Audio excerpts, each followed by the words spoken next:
உலகம் முழுவதும் உள்ள ரகசியங்களை உங்களுக்காகத் தேடும் ருத்ர ரகசியத்துக்கு உங்களை வரவேற்கிறேன். நெற்றியில் ஒரு சிறு கோடு, சாம்பல். இறந்தவர்களை தகனம் செய்து எஞ்சுவதுதான் சாம்பல். ஆனால் சிவபெருமான் அதை ஏன் தன் உடல் முழுவதும் பூசிக்கொள்கிறார்? பக்தர்கள் ஏன் அதை பிரசாதமாக ஏற்றுக்கொள்கிறார்கள்? இது வெறும் சாம்பல் இல்லை, இது ஒரு நானோ டெக்னாலஜி. இது ஒரு அன்டிரைவர்ஸ் மென்பொருள். இன்று நவீன விஞ்ஞானம் அதிர்ச்சி அடைந்த ஒரு ரகசியத்தை இந்த வீடியோவில் வெளியிடப் போகிறோம். வணக்கம் நண்பர்களே. ருத்ர ரகசியத்தின் இன்றைய பயணம் மிகவும் எளிமையானது, ஆனால் மிகவும் சக்தி வாய்ந்த ஒரு பொருளை பற்றியது. திருநீறு. ஆயிரக்கணக்கான ஆண்டுகளாக சிவனடியார்கள் தினமும் திருநீரை பூசுகிறார்கள். அது புனிதம், அது கௌரவம். ஆனால் சித்தர்கள் அதை வெறும் சின்னமாக பார்க்கவில்லை, அவர்கள் அதை ஒரு செயல்படும் பொருளாக பார்த்தார்கள். இன்று நாம் இந்த சாம்பலுக்குள் ஒளிந்திருக்கும் மின்னணு ரகசியத்தை, அதன் மருத்துவ குணங்களை மற்றும் அண்டத்துடனான அதன் தொடர்பை ஆராயப் போகிறோம். இது வெறும் நம்பிக்கை இல்லை, இது சுத்த அறிவியல். திருநீறு எதிலிருந்து தயாரிக்கப்படுகிறது?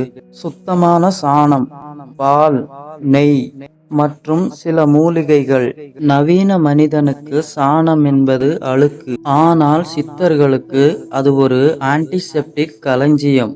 இதை அறிவியல் பூர்வமாக பார்ப்போம். சாணத்தில் குளோரோபில் மற்றும் பாக்டீரியா எதிர்ப்பு பண்புகள் உள்ளன. இது வேதங்களில் எரிக்கப்படும் போது அதிலுள்ள கரிமம் முழுமையாக சுத்தப்படுத்தப்பட்டு நுண்ணிய துகள்களாக மாறுகிறது. இந்த சாம்பலில் உள்ள கார்பன் ஒரு சக்தி வாய்ந்த உறிஞ்சியாக செயல்படுகிறது. செயல்படுத்தப்பட்ட கார்பனை கேள்விப்பட்டிருப்பீர்கள். விஷத்தை உறிஞ்சு வெளியேற்ற அதைத்தான் மருத்துவத்தில் பயன்படுத்துகிறார்கள். திருநீறு அதே வேலையைத்தான் செய்கிறது. நெற்றி பொட்டு பகுதி. நம் உடலில் முக்கியமான நரம்பு மையம் இதுதான். அஜ்னா சக்கரம் உள்ளது.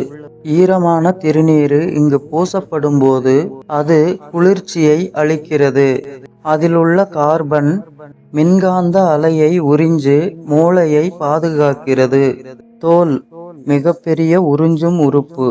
திருநீறு தோல் வழியாக இரத்த ஓட்டத்தில் கலந்து நோய் எதிர்ப்பு சக்தியை அதிகரிக்கிறது. இது நம் உடலில் உள்ள நச்சுக்களை வெளியேற்றும் ஒரு இயற்கையான டிடாக்ஸ். சாம்பல் என்பது முடிவு.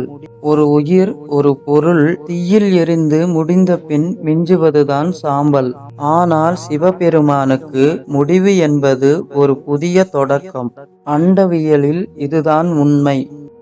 நட்சத்திரங்கள் வெடித்து சாம்பலாகி அந்த துகள்களில் இருந்துதான் புதிய கிரகங்கள், புதிய உயிர்கள் உருவாகின்றன.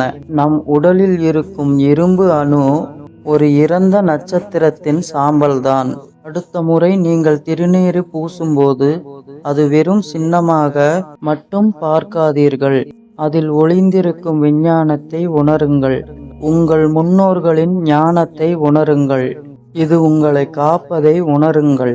இது சாம்பல் மட்டுமில்லை, இது ஒரு சவம், இது ஒரு மருந்து, இது ஒரு தத்துவம். நீங்கள் தினமும் திருநீறு பூசுகிறீர்களா? அதை பூசும்போது உங்கள் மனதில் என்ன எண்ணங்கள் வருகிறது? உங்கள் அனுபவத்தை கமெண்டில் பகிருங்கள். இது போன்ற அறிவியலும் ஆன்மீகமும் கலந்த மர்மங்களை தெரிந்து கொள்ள எங்கள் ருத்ர ரகசியம் சேனலை சப்ஸ்கிரைப் செய்யுங்கள். பெல் ஐகானை அழுத்துங்கள். அடுத்த ரகசியம் வரை வணக்கம்.